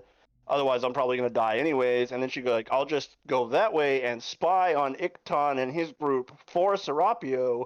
But it never felt like that's what she was doing. Right. Oh, the at spying. any point, she's just there. Well, she's just there. She also realized that she's become a pawn in someone else's ambition, in their objective. Well, and also, when we are traumatized, we might have a goal that we just keep getting farther and farther away from because we just can't get there because of our trauma. And I mean, circumstances are preventing her from getting closer, but what was she going to do? Run away with him? Serapio probably would have ended up killing her or something. We don't know. He's kind of also going through his own shit. And actually, she made that point. It's not the fairy tale that she's kind of built up in her head of what's going to happen, because he's not that Serapio anymore. And she checked herself. She's when she's having one of those, I just want to be with him. And she's I actually haven't spent much time with him. I don't really know him. And she is building up this sort of fantasy in her head, because usually when you've had a traumatic childhood, when you don't have anyone, she's on the run, she just doesn't want to end up back in jail. So every decision she's making is to make sure she's not going to jail. So she's been in desperate situations a few times and has been exploited by that. Ouch, Lord Balaam, I'm talking about you. So I think it's really interesting to see what her motivation is. And now she's had this connection and she's I really want that, but I'm being chased by guards and that means going back to jail. So I'm willing to compromise my goal to go with Iktan, who I barely know, who's hopefully going to protect me. And they do get along well, even though she doesn't really know who he is. And when Shia, who Shia is, I noticed with that it wasn't R, it was is. So it's a singular. And then you've got Ziha saying, you don't know anything about them. They have done this, they've done that. They are despicable. They're an assassin. They've killed. They've, done all these things. And you don't even really know them. So how can you side up with them so quickly? And Xiala's just kind of like, I just don't want to die. And she was kind of saying, she's like, you can hear her kind of trying to make reason of it. Oh, I'm going to spy on them. I'm going to get information. Well, I'll make sure I tell Serapio that. I know when I was at my worst states, and I'm sure a lot of other people who've gone through mental and emotional distress can attest that you self-sabotage a lot. So she may have hopes and dreams, but she's self-sabotaging herself so she won't reach them, because then the dreams become reality and they're not like, like the reality isn't what you imagined and you don't want to face the reality, right? And she's kind of stalling. It's like, well, as soon as I know that answer, I can't keep fantasizing about it. I can't keep living in this safe place in my mind, because when I do see him again, I actually have to face what that looks like, and I could lose him. And so it's at a safe distance where I don't have to know, and I can just wait a little bit longer until I have to come to that conclusion, because she's banking on him to basically save her from herself. And that means you're worthy of love. And if you don't truly believe that you're worthy of love, then you don't want to have to face that. So that's where self-sabotaging usually comes in, because you don't know that, that you deserve it, or that you're worth whatever it is from someone else. Vaden. Sorry, just on that note, like it was mentioned in the book that Xiala, like kind of, like said, to deal with her issues, like she turns to drink. She drinks alcohol, and she like uses to deal with her issues. She drinks a lager drink. And even her mother is trying to get it away from that, and it says that it's causing her problems, and so it's hard to say exactly if stopping that's going to sober her up, is going to fix her problems, but she's definitely using it. Well, she actually did something that is a really big step. She finally addressed why she drank, why it was important. Because when Iktan's like, I wasn't allowed to drink, why do you even do it? The hangover was so bad, that was awful. I was throwing up all night. And Xiala was basically like, that's just what we do, downplays it. And then when she realized that she was sort of seeking out alcohol, and she's kind of like, there's a really brilliant chapter, and I spoke about it in Fable, where she addresses it. She finally is like, why do I drink? Why do I need this? And it's, talking about how, you found it. Pun point. Oh, you have to do it. How did you do it? How did you do it? Did it? Oh, no. Oh, so if you do it, hold on. If you do exclamation pun point, does it work? Okay, you do your thing, Tess. She addressed the reason why. And she basically did recognize that the childhood trauma of thinking that she killed her mum and this man and being banished, and the fact that she used her song during chaos to try and clear a path and it killed people, she's acknowledging her responsibility in that. And it's having a few mental effects with her, where she tries to summon her song and it's not there. It's out of grasp, because she's realizing that she is a weapon as well, and she can kill people, and she's done that before and she didn't mean to. And so it's safer for her to not even try than to try and wield a better power over it. And you kind of see her demise with this, where she's not in control of her body, where she can't harness her song anymore. And she's been using alcohol to suppress feeling the trauma. She is drowning, pun intended, because it's Xiala, but she's drowning herself to not remember. And when she's in this part where one of the Golden Eagle has recruited basically smugglers to sell her eyeball or, get bones, and that's her biggest fear, and she's alone, and so it's a huge fear that she can't travel because people were going to maim her and sell her freaking body parts and organs, and yet she can't go home. But when she's faced with fear and she's like, I've been in this situation before, this guy's licking his lips at me, they are wanting to, take my eyeball, she is then triggered by her trauma, because she's realizing she needs to defend herself. And then that takes her back to the place where she used her song and it killed people accidentally. And that chokes her. And it's kind of like this whole, I've been on land for too long, I'm suppressing trauma, I haven't really been drinking to successfully be able to deal with that, I'm facing my demons now. And it was all a lot. Iktan's relationship with Xiala is super, super interesting, because they're on the same page. They have very similar humor. They have different ways of a unique way of dealing with things. Iktan has a newfound sense of freedom in a way. Xiala has discovered the freedom. Oh, we got it. How'd you do it, Tass? Are you there? How do we do pun points for everyone playing at home? Exclamation mark pun point and then just their username. But you can't claim it if you don't make it. So what happens if Ken obviously will make in minutes time a good pun? How do we recognize that? Is it a moderator? Or anyone? I can set it to just mods. It's anyone? Unleash the puns.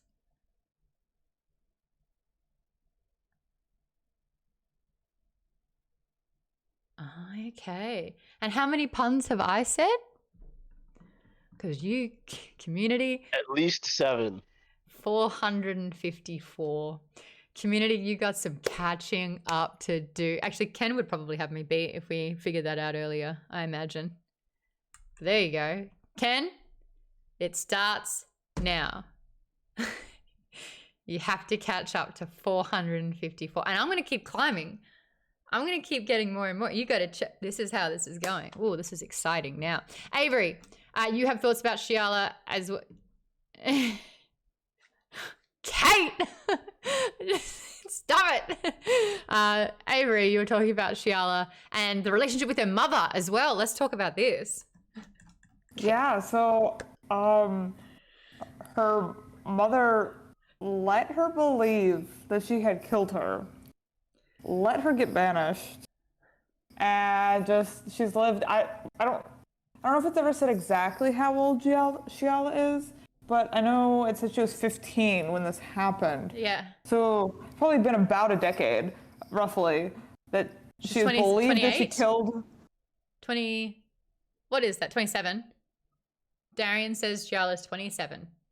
27. Serapio's 24. So it's been over a decade that she has believed that she murdered her own mother, and her mother just let her believe that. Not even that. Before that, she thought that someone loved her and that, wanted to run away with her. And it's this older man. Ooh, that was creepy. No wonder Teeks hate men. He gave them a really good reason. Promises her the world so he can basically have his way with her. And she's so young that she thinks that they're in love. And the way that her mother handled that situation is abusive. Basically said, how can he love you when he's literally asleep in my bed right now? I would argue that that is a narcissistic mother. And I think suffering through and surviving a narcissistic mother is one of the more difficult things to go through as a person. Hold on, pun points are still broken. Okay, all right. That's more than narcissism. Yeah, that's deranged. There's no love at all. There's no nourishment. The fact that her mother is pretending to be queen of the teak. There's not enough people in this area to say otherwise. It's actually really brilliant. It's fucking deranged. Nobody knows anything about the teak except for the teak. So if she shows up and says, "Oh, I'm queen," they're just going to believe her. That's and it. then Xiala's like, "We don't have a queen, though." She goes, "We have elders. We have only women. Once we're done with the men, we send them to the sharks. We are not on the map. You can only find us if you know the stars to look for." They are so secretive, which is why when you see one, their bones are good luck, and they are, used as good luck charms, or you sell them because there's so few of them. And it's so interesting going to different regions and people have never seen a teak in their life, or there is one teak there, and you kind of start getting an idea of what it is to be a teak woman. And it is very sexually suggestive, very fluid in their sexuality, very powerful in a way. Xiala's commanding ships. She's a captain. They are people in authority. They one with the water. So that, which is interesting because you think that if they're so good navigating the seas and water connects so many different places. You think anyway, but you know, they're a small island of people, and I think that was really, really clever. But this woman, what? Alana's here. Hello, Alanah. She's just gifted some subs to Glungus, Cartrid. Here we go. Maud's reading usernames. Let's see how she goes. Cartrid, Volodine, Mika Muka, BC2, and Novastev. Thank you, Alanah. If you don't know, Alanah actually represented Australia, I would like to say, in the Creator Clash, where she trained for months to box with another woman, and it was a close match, but she took it out. She has merch. I think it's wrapping up soon, so head over to her channels, Charalanazard. I did, it's true, I'm very tired. Yeah, you had a cool break after that, though. I haven't seen the ocean in a while. And I'm so glad that your mum was there as well. That was so amazing. But girl, you got guns. Holy hell. She's like, yeah. It was so impressive. So well done. All the training paid off for sure. What was it like getting punched in the face though? Did it actually hurt? Because you have to wrap your hands up and it's totally fine. Okay. I'm not sure. I mean, I've got good reach, but I'm a little bish. I'm really used to it after the last few months. Oh, wow. It's shocking rather than painful. I know that when it was first announced that you were doing this, everyone was like, not your face, not the nose. And you're like, I'll be fine. Like, let me break my nose if I have to. Yeah, I don't think people realize how much effort goes into learning something like that. Like, you really do have to train your ass off. There's technique involved. Trying not to get hit is harder than it seems as well. Just start a fight, Maude. It's easy. Thank you so much for popping by, though. I really appreciate it. That's very, very lovely. And the gifted subs. Like, what? Very, very lovely. We've given her a bit of a shout out. Highly encourage boxing for cardio, though. It's super fun and hard. Yeah, I still can't do cardio. So I mentioned last week I had a really, really bad side effects to medication. Got all of them, except for throwing up blood. I didn't do that, thank God. But I did everything else. I lost, I think it was 14 pounds. So Alanah, I tried to do a simple workout class and I barely picked up a weight before my heart rate shot up to 192. And I was like, okay, guess we're not doing that. And I'm not even puffed. I'm not exerting myself. Yeah, so one of the side effects is that my heart rate hasn't been under 100, even resting, even sleeping in 5 weeks. And it started to go down now that I'm 2 weeks off the medication. It's only just starting to go down.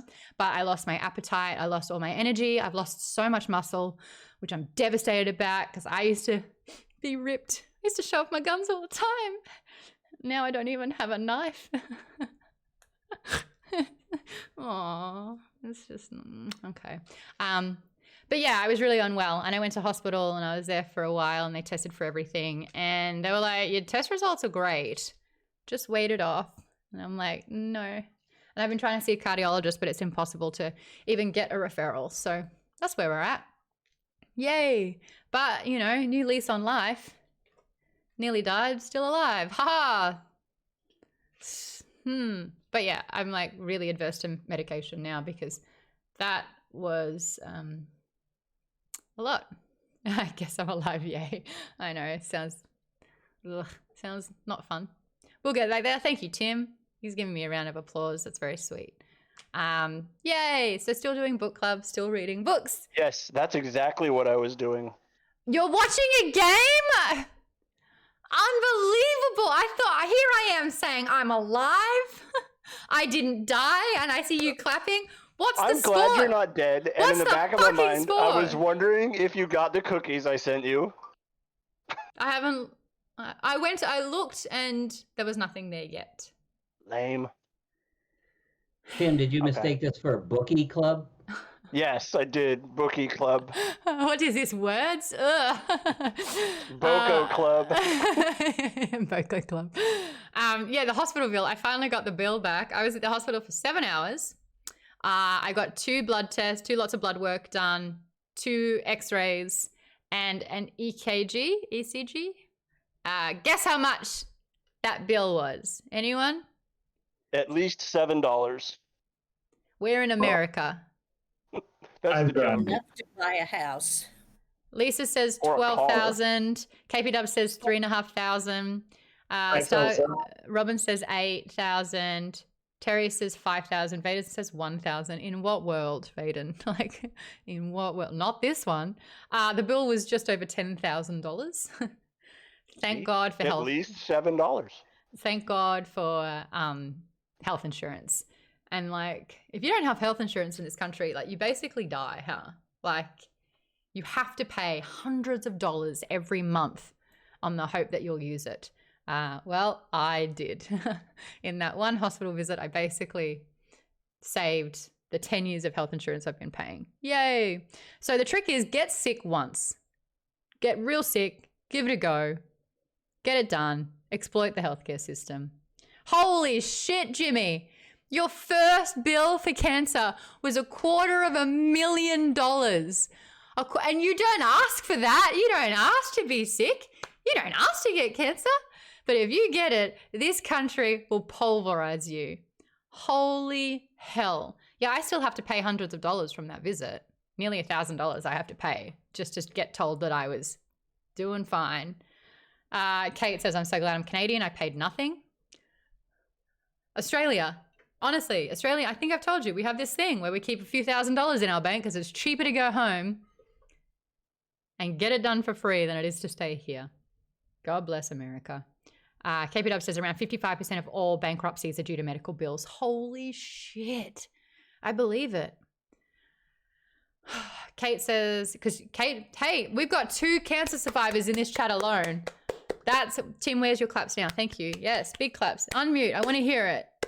Cancer survivors, are you kidding me? Let's go. Let's go. But Kate says I paid $20 for antibiotics. That is a medication drop if ever I've seen one. And Nakey Blakey says, fuck cancer. Jimmy says, it's in the past though. Yeah, that's because you survived it. That's huge. For-profit healthcare is so much fun. I can't believe healthcare is monetized. Of course I can, but like, fuck, it's gross. Anyway. I saw a reel. They were talking about insurance companies basically practicing medicine without a license, which is illegal. And the reasoning behind it is because if they choose not to pay for a procedure, then one of two things. Either the patient doesn't get the procedure and dies, or they pay for it out of pocket, and then they're fucked. Yeah. And which may lead to them not getting other procedures and then potentially dying. So they're making medical decisions, or making decisions that affect the health of a patient without having a medical license, which is practicing medicine without a license, which is illegal. So, okay, in Australia, I think I told you this, it is illegal to prescribe like opiate drugs. Like I complained about sciatica, nerve pain, was prescribed OxyContin. Like if you do that in Australia, you lose your medical license. Here they give it out like it's Halloween candy. And it's like, no wonder there are so many deaths from legal drugs. It's so bad. And like they're so addictive. Like here they try to give you anything except opioids, but if they have to give you opioids, they like give you like one, because one time after I got hit by a car, they gave me like an oxy. You got hit by a car? Yeah. Dude. But they gave me like one oxy, and they're like, okay, here's your one pill, and they gave it to me and I fell in my shoe, and I was like, oh, I'll still have it. I don't care. It's my own shoe. And they're like, that's good, because if we gave you another one, we'd have to like do the paperwork all over again. Oh. So it's just like they don't just give you a prescription for it here unless you really, really, really need it. Wait, Kate, where are you from? Canada. Oh, okay. I was going to say, they gave me oxy for a toothache. That's what Avery's just saying. They tried to give me oxy when I got my wisdom teeth out. I literally just took ibuprofen and I was fine. It's like, yeah. They gave me oxy for a root canal, and I was like, sweet. And then I sold it. No, I didn't. You're not supposed to say that on the internet, Tim. Jesus Christ. Cover your tracks better. I told you that when I got it, because I was so oblivious. Like, we don't know the names of medications in Australia, like, you know, off the top of our tongues. We know a brand of ibuprofen, and that's kind of it. But everyone here, it's like, what are you on? Lexapro, blah, blah, blah. And I'm like, what are these things? What are the, like this? I don't understand. So when I got given Oxy, I was like, oh, look, as long as it helps the pain, I'm gonna be live on camera for a show in an hour. Will I be okay? And he looks at me and he's like, yeah. And so, no, I hated them so much. I think I was playing video games with them once and I felt like I was having an out-of-body experience, and I was like, I don't want to take this anymore, and I stopped. But apparently that's really difficult to do. Like, you know, they can be highly addictive. Anyway. Oh, whoa. Oh, B-Rock, that's tough. My sister was just given some Oxy. She fell and got some compression fractures in her lumbar spine. So they gave her some Oxy for the pain and gave her Narcan just in case. Every time she got a prescription of Oxy, they'd give her Narcan. I don't know what Narcan is. I think I'm pronouncing that right. It's almost like a miracle drug to counteract an opioid overdose. Oh, got it. Narcan is what they give heroin addicts to detox them. Got it. Damn. But Which is ironic. They can use that to save lives. That You got it. Right. Yeah, but shouldn't we have Which is ironic because heroin was developed to cure morphine addicts. Is that right? Yeah. Yep, heroin was developed to cure morphine addicts coming home from World War II. So morphine is the thing that started everything. Yep. I've never been on that. I have known to. I've like stopped taking everything. I'm like, except supplements. But like, no, if I've got a headache, I'll wait it out. You know, I just don't really want to mess with that anymore. The Nakey Blakey says the richest country on the planet, the US, should be able to provide healthcare for all. Shame on any legislators taking money from lobbyists to hold us back. Seriously. Yeah, I have chocolate and wine. That'll do me. And a little lie down. But I have the luxury to do that. Colleen was saying that so many people are dependent on their work for health insurance. And if they're too sick to work, they lose their job. And then they're stuck with the medical bill from the job that was supposed to protect them from that in the first place. Gross. Oh, I had one more story, but I've forgotten. I did a live show on Oxy. I feel like there was something else. Oh well. I had chocolate beer tonight. What? Oh, KP Dubs. Knock on wood. Yeah. Well done for that. I knocked and Zelda's like, who's here? I wish I... Oh, there you go. No, you have to. Yeah. Oh, Kate, I'll have a conversation with you about that because I hear you, but sometimes it can take a few different tries to get the right one, and that can be a bit of a mish as well. Anyway, back to the book. I swear we were going to talk about something else. We've spoken about Xiala, we spoke about Okoa, we spoke about Serapio, we spoke about Balaam being the puppet master. Can I talk about the resolution that they came to on Sunrock? Let's go. Narapa had been so idealistic. She thought, I will show the people that the priesthood is relevant, that we care about people. We can unite the clans through love, kind of thing. Yeah. And then when she, after all of this, as she's getting ready to leave Serapio, she basically does what, tells him what, kind of turns it over to him. It made me think of a quote from Lenin. He said, we destroy in order to build better. And she kind of said, you know, they're united. You've managed to unite the matrons, I guess, because they all hate him. Yeah. So, you know, she said, do what you have to do. Yeah. And basically just said, you know, go for it. Be you. That theory was Thanos's as well. Burn it to the ground and we'll build again. And it's one of those ones where you're like, you're not wrong. Like if things are overpopulated or if you're built on a bad foundation. I'll see you, T-Bones. Thanks for dropping on by. What did Adam say? Wine. No, you're not wrong. Don't apologize for that. No, apologize. Oh, that's what you were. Adam. He just randomly says, I'm sorry. And I was like, why? What has he done? He's just... No one can clip this. He's just gifted a sub to Dolphin Cum. What the fuck, Adam? How do you even think of something like that? STS says, perfectly balanced. You just need to kill your daughter to do it. Yeah.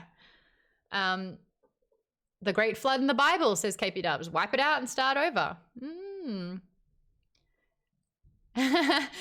STS is like, I say that as if I don't know Adam by now. You know what? There's just new surprises from time to time that he gifts me with. Lucky. That's just Wednesday, Adam style. So. Yes, Faden? Hold on, really quickly. Yeah. Who the fuck has an account called Dolphin Cum? Okay, go. I don't know, but what I was saying is, I think when Narapa was talking to Serapio about balancing the difference between kindness and ruthlessness, because he's a ruthlessness, she's the kindness, and it's part of their element powers that they have. She's the sun, he's the shadow, and so now he's kind of given, by talking to him and healing him, she has given him part of her power. So I'm curious to see how that ends up. Well, he's already weaponized it. He's literally slitting throats and letting blood out and then bringing them back. Yeah. Because I actually had this conversation during my 7-hour hospital visit where I was talking to my friend who drove me. Jade, shout out to you. You're amazing. But we were talking about superpowers. And I was like, what's the best superpower you can have? And we're going all that. And yes, I did my mind control theory. And she also thought that was evil, but whatever. I do too now after reading the book. Villains, what was it? Vicious. Vicious. But I was also saying, can a superpower be good? Can you have a purely good superpower? And Jade argued healing. And I was like, no, because you can, hurt, kill, maim, heal, and then have that cycle. So it was interesting to hear every single power, how it could be used for evil. It's like flying. You can fly through someone. You can pull a plane out. You can, every single thing. There's not one that I've found. Because I was even like, what about, because I was going through all the My Hero Academia characters, and I was like, what about like those who have like stone armor? And I was like, yeah, you run through people. Like, you fall on someone, they die. Everything can be a weapon. But what I find interesting here, though, is that Narapa is incredibly new to her power. She's got both offensive, defensive, and healing kind of powers, and she's trying to learn how to use them all for the first time. Turns out she can turn into a freaking firebird. Now everyone can fly. Great. We're talking about balance, light and shade, the yin yang, where a part bleeds into the other. But you have to be balanced. I'm getting real philosophical here. What do you think your good to bad balance is, realistically? Because I don't think that's 50-50, if that's what we're striving for. I'm not like, save that puppy, kill that. No. Like, what does balance look like to you, is what I'm asking. I don't think balance is necessarily like good or evil, because I don't think there's a really good reason to be a 50% evil in him ever. But like there is a balance in terms of emotions, in terms of like actions, like because actions can be bad or good. Violence is not necessarily bad in all cases. Help people is not necessarily good in all cases. So, but I would say it's more like that actions themselves or the emotions involved. So like I would say if you're going leaning toward alignment, like good versus evil, I'd say like more like 90% good, like 10% evil. Like you need some kind of ruthlessness, otherwise you basically won't get certain things done if you're just completely good. Like and 100%. that's what Narampa's realizing. She has to have a little bit of fear. She has to be assertive. She has to strive for what she wants at whatever cost, in a way. Dean is in TikTok saying, what's balance? What's balance? And I think it's a really interesting conversation, because that's what this book is really asking. And, it's necessary. You cannot be, what is it? Absolute. No, I'm talking about the Sith one. What's the... There's like a Sith law where it's like... Oh, yeah. Only Obi-Wan absolute. says, Hold on, one only person. Sorry. Obi-Wan says only the Sith deal in absolutes. In because absolutes, because to the do or do not. statement itself is an absolute, so Obi-Wan is Yeah, but contradicting himself. Yoda going do or do not, there is no try. They're absolutes. Trying is balance. That's the gray area. Obi-Wan using the word only is an absolute. George Lucas selling his company for billions of dollars with that fatal flaw. Ugh. Darian, you got something? Oh, no, I was going to say the same thing that Ken said, only a Sith deals in absolutes. But I'm just trying to think about the arc for the main characters. Narampa's arc is she became a badass. Yeah. Well, Narampa's going with the flow. Serapio is winging it. So I'm trying to figure out what... no, Xiala's going with the flow. Okoa don't know her? Yeah. He don't know. So, Okoa what don't is know. Narampa's very summarized arc? Yeah. What? She got her boss on. Both sides. She teamed up with the bosses, quite literally. And she literally turned into a phoenix. And yeah. But she's not rising from the ashes. Oh, she's rising from her grave. So yeah. That's good stuff. I like that. What's balance? Who's got a good balance? Show of hands. Who's got good balance? And what is your balance? Go, Tim. What's your balance? You'll have a salad every now and then? Nope. Okay. Not that balance. What balance do you have? I have a pretty solid work-life balance. Do you? Yeah, I work a lot, and I play a lot when I'm not at work, so... Okay. Work-life balance. That's a good one. Any other balance happening over here? I've learnt doing some yoga that my balance is better. Watch out.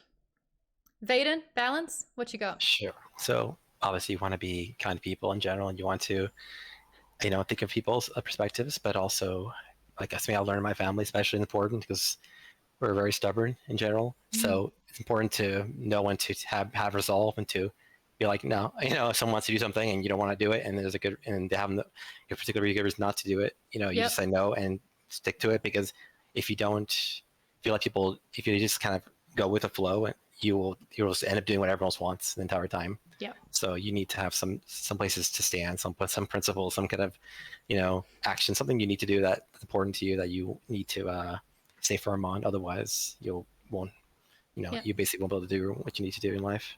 Know when to fight your battles. Know when to stand up for yourself. Lisa's coming in hot. Ate a salad for lunch, but drank a Mountain Dew with it. Balance. Balance. They have a good pH balance. Hey, there you go. That's another balance. Yes. Stargirl. Is it 7? Is that a science thing? 42. 7 is the average balance. 7 is exactly the middle of the pH scale. It's true neutral. The scale. Nakey Blakey says social and quiet balance. We need to find time for ourselves and others. I would actually say that, I am not a great example since I'm leading the conversation every single week, but a big one I'm learning is when to listen and when to talk. And a lot of the time that balance is mostly listening. That is your better balance. That is not 50-50. It is actually, if you're listening more than you are talking, you have better balance with conversation. But I've also, being in LA, have literally had to say to friends after catching up for lunch, what do you think the conversation split was? And they're like 60-40. And I was like, bitch, 90-10. My neck is sore from nodding along to everything that you were saying for 3 hours. Come on, ask me how I am. So that's hard, but my mum's had to say the same thing to me. I'm like, Mum, I'm doing this right now. She's like, how are you, mother? And I'm like, shit. Hi, how are you? So balance. We've finished the book. Are we going to finish this series? It's not going to come out for about a year. I think Rebecca's just she just hit her deadline for it. Yeah. Oh no. Hold on. Pun point. Is it point or points? I've already forgotten. It's point. He's getting there. He's But getting. like Amanda said, it doesn't work right now, right? No, I get him. He's on 2. Oh. There are some people that you just have to smile and nod. I keep talking about the Telstra, which is the telecommunications, like AT&T in Australia, how there was like a, if you have long calls or if you have like long, often calls, there's like a deal. And what it was like picking up, it's like, oh, hi, Aunt Lisa. No, sorry, Lisa, you know, hi, Aunt Kim. And it was like, oh no, and then puts the phone down and her bird goes, oh no, like repeating it. And it's like, are you having long calls? I just thought that was so funny. It can't count for individuals. It just keeps resetting. You'll forever only be on 2. I have 1 forever. Are we going to finish the series? Yes. Thumbs up. Avery says yes. Jimmy says sure. Kate says in capitals yes. Baden says in capitals with an exclamation mark yes. Regards, Darren says yes. Darren, how are you? Are you going to jump in the shows again? Lisa says yes. Toaster Poster says yes. Robin says yes. I say yes. We're going to have to do a massive refresher though, if it's going to be a year out. Have we looked at the slate for the rest of the year? I believe, Lisa, we need an August book. You just posted about that show Red, White, and Royal Blue coming out. We're going to be reading her other book in June, The One Last Stop by Casey McQuiston. So I don't know if you wanted to maybe do Red, White, Royal Blue. What genre is it? It's like a contemporary romance. It's queer romance. I'm not sure if there's actually another genre that you could put it under. I like that. Nikki says, I'm just here to chat with you guys. Sorry, I'm not reading the book. Barnes & Noble made you go into the romance section to get it? What, for this book? Oh, you already bought June's. KP Dubs. Did you? Oh, he's about to show it to me. Heaven forbid he's not going to unmute. And I'm going to have to tell you what he's doing. Yeah, he bought it. You had to go to the romance section. How is that, KP Dubs? Heading, do you have there's one last stop? And they're like, that's in romance. And you're like, shh. Okay, I'll go get it. Hey, Jay Bunt Rock, good to see you. We got, what is that now? 1, 2, 3, 4, 5, 6 videos on now. Oh, we got a little club happening. I really want to get back into the Red Rising. I've got Golden Sun right here. I'm really wanting to get back into it. Who started it? Show of hands. Who started Golden Sun? Seb did. I'm pretty sure Seb finished the book already. Cheeky thing.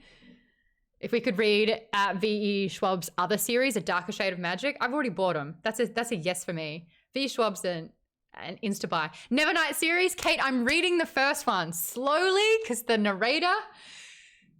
I'll show you. It's at 1.5, but let's go fast or go home, I say. Let me get it back Chapter to 12. 1.2. Someone comes. Mia awoke in the dark, blinking hard. Rising up on her elbow, she hissed, pain lancing through So her it's quite fast, but he does this thing where he has to breathe through them all. And I'm like, I feel like I'm having a panic attack listening to it. But I really... Kate! Don't read her comment, everyone. It's my motto in life. I need a tattoo on my forehead. We're reading a romance in June, so that's the slogan for our romance around here. Avery's still waiting for Golden Sun from the library. Maybe Under the Whispering Door or in the Lives of Puppets. I've got Under the Whispering Door as well. It's on Libby for anyone who borrows. I think there's a slight wait for that. No, we are not making shirts of that, okay, Frito. They will likely sell out. No. News Necromancer is going to be doing audio for Golden Sun. A reminder that Red Rising has been made into a dramatic, what do they call it? A dramatic production? Where they have like a cast of people. Like an audio play. Yeah, like an audio play.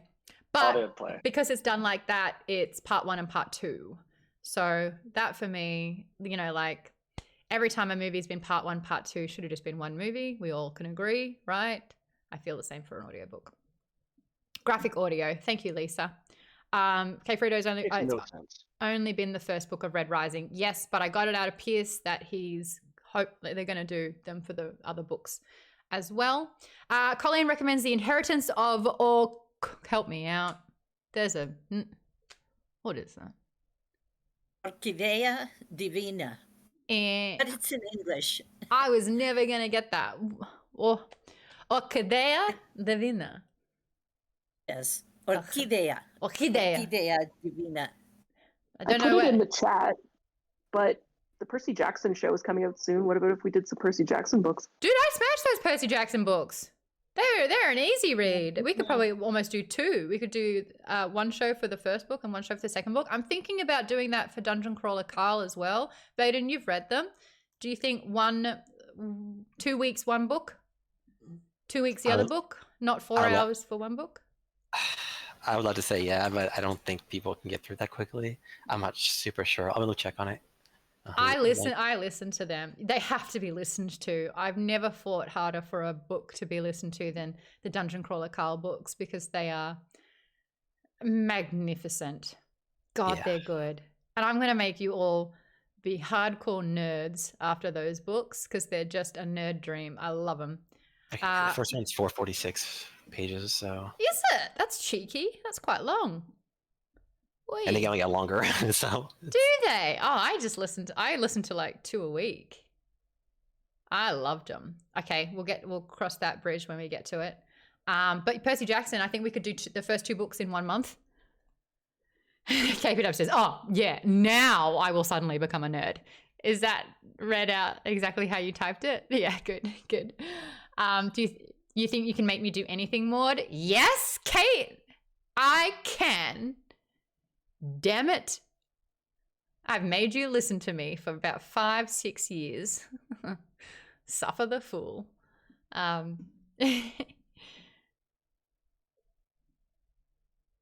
What?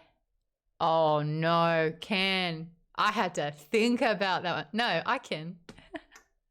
Got it. Do you think you can? That's very good. Hey, I am the elder sister. Oh my God, you're probably in the will before I am as well. You have to have my brothers as well, though.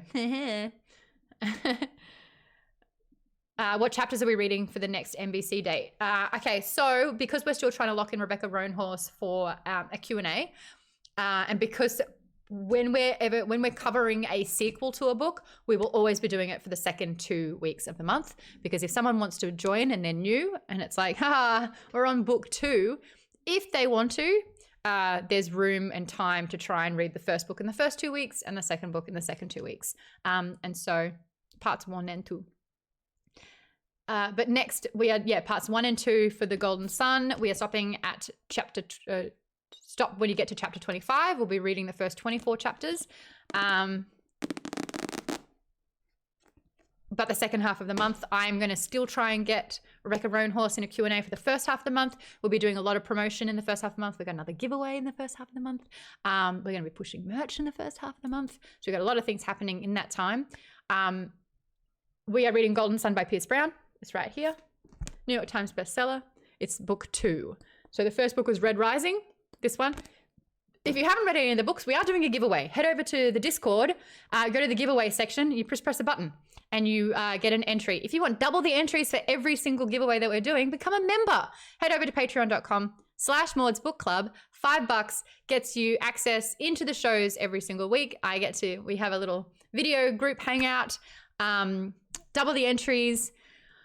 We're looking into doing a membership card, but we've got bookmarks coming out soon.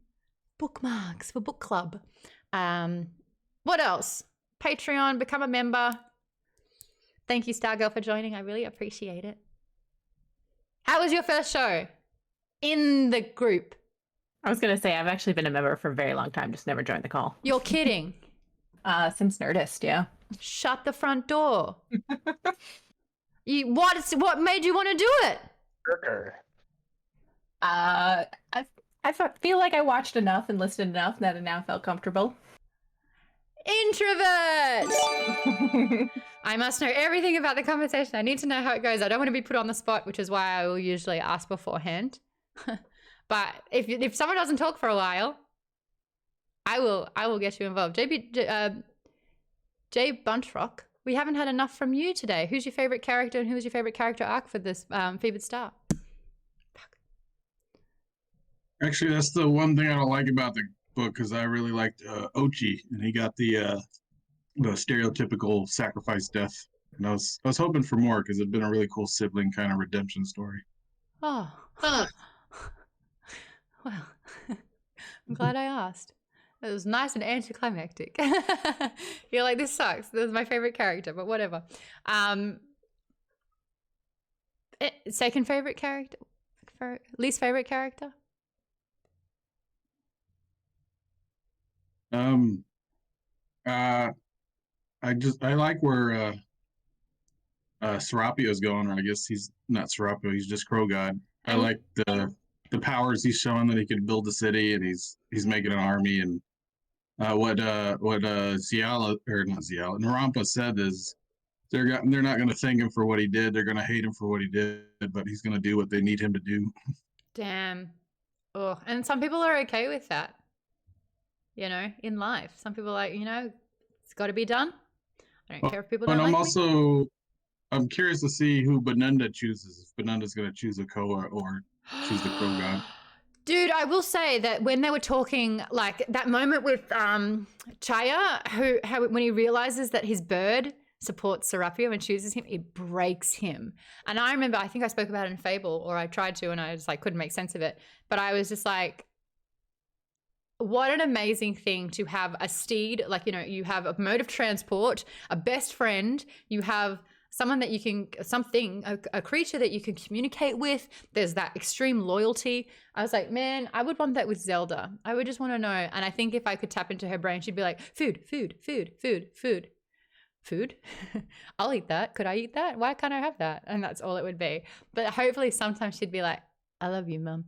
And if I got that from my dog, if I could hear that, I would be a mess. And I could die happy for about 7 lifetimes. That would be the best. And the fact that they have that with their crows. But like, yeah, Chaya's like last thing is like, she chose him? Oh, brutal. That's the triangle we didn't expect. But yeah, no, that's a really good thing for the third book. What are we predicting for the third book? We're going to learn about stone, spirit magic. What the hell, spirit magic? Is that where dream walking came from? Yeah, dream walking, yeah. Spirit, blood. It's what Balam can do. I'm noticing that most people, when they have to release blood to be able to harness the magic, which if Colleen is right, that's very much part of the culture, bloodletting. We don't know if Xiala really is royalty. Is she a part of the water sorcery? Because she has magic. She has song magic. She's a siren. Where does that fall under? She nearly got Balam, but someone put up a shield for him. The fact that Xiala can transform too makes me think she's part of this god flesh thing. Yeah. And she's had no idea. Is there a reason why Xiala and Serapio connected so quickly? Is it because they have that as well? Oh, what else is going to happen? Balam's going to die. You can't be that shit and get away with it. Unless you can. Xiala's mother is afraid of her. Does she have far greater average teak powers? Ooh, KP dubs. Nice. What's Ichtan going to be doing? Whose side are they on? I still want to see Ichtan and Okoa go head to head. Just fight it out. It's got to happen. Who? Ichtan and Okoa. Because Okoa eventually has to find out that Ichtan is the one that killed his mom. Of course. And that's going to be a battle because they're both well trained. Except, yeah, that would actually be a really good standoff because we saw how Okoa took out Numa's shield real quick.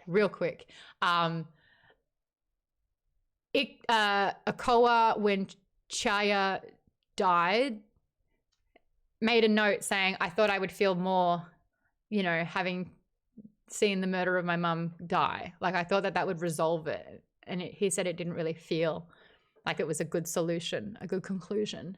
So I wonder if that would take the sting out of the Iktan thing. But you're right. He did it. And Chayan even said, I didn't do it. I didn't, you know, it wasn't my blade that struck her, but I let in the assassin who did it and I turned a blind eye. So he was an accomplice, but not the actual assassin for it. Will Iktan betray Golden Eagle when she finds out that Nara is alive? Yes, I will tell you the chapter, the end of the chapter, how I know this. That was from Avery.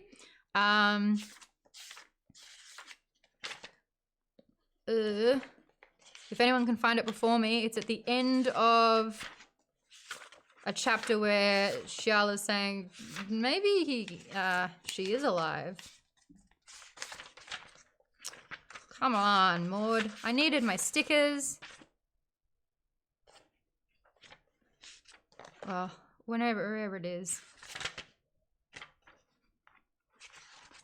No, anyway. Basically, I'll paraphrase. She's like, do you think Nara's alive? And Shay says, if Nara is alive, and if Numa has withheld any information, and I found out that Numa has done that, I will basically tear out Numa's heart and I will step on it.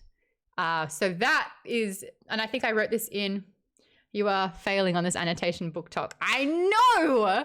I lost the stickers halfway through.